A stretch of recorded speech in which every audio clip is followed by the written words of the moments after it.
There are 3 books in the Bible that have come to be called the wisdom literature: Proverbs, Ecclesiastes, and Job. And all of these books are addressing the same set of questions. What kind of world are we living in? And what does it look like to live well in this world? So, how to be good at life. Yeah. So each of these books tackles these questions from a unique perspective, and it's important to understand all of them to get a fully biblical perspective on the good life. So as a thought experiment, you could actually imagine each of these books as a person. So Proverbs would be like this brilliant young teacher, and Ecclesiastes the sharp, middle-aged critic, and Job would be this weathered old man who's seen a lot in his day. We're going to start by meeting the book of Proverbs, the brilliant young teacher. And she's not just smart, she's smart about everything: work, relationships, sex, spirituality. She has incredible insights, things you wouldn't see on your own. Yeah, she would be the perfect friend to have around when you need really specific advice. So what makes her so smart? Well, Proverbs can see things that most people don't see. She believes that there's an invisible creative force in the universe that can guide people in how they should live.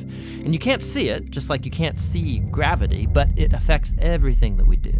So what's this force? Well, in Hebrew, it's called chokhmah, and it usually gets translated into English as wisdom. It's an attribute of God that God used to create the world. And chokhmah has been woven into the fabric of things and how they work. So wherever people are making good or just or wise decisions, they're tapping into chokhmah. And whenever someone's making a bad decision, they're working against chokhmah. Right, or as it says in Proverbs chapter 1, the waywardness of fools will destroy them, but the one who listens to wisdom lives in security. So it's like a moral law of the universe. Yeah, it's a cause-effect pattern, and no one can escape it.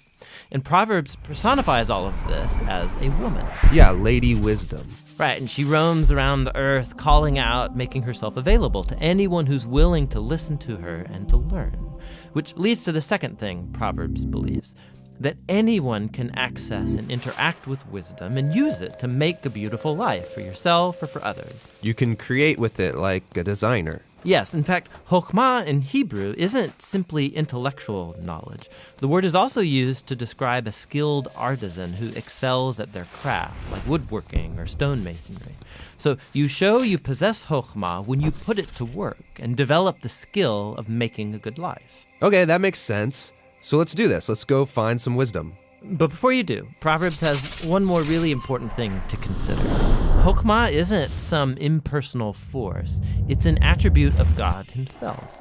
And so in Hebrew thought, your journey to becoming wise has to begin with what Proverbs calls the fear of the Lord. It's this healthy respect for God's definition of good and evil. And true wisdom means learning those boundary lines and not crossing them. Now, all those ideas you just unpacked are in chapters 1 through 9 in Proverbs. But when I think of the book of Proverbs, I think of the collection of sayings, the Proverbs themselves. Tell me about those. Yeah, those are what you find in chapters 10 on to the end of the book. It's a collection of hundreds and hundreds of proverbs about any and all aspects of life.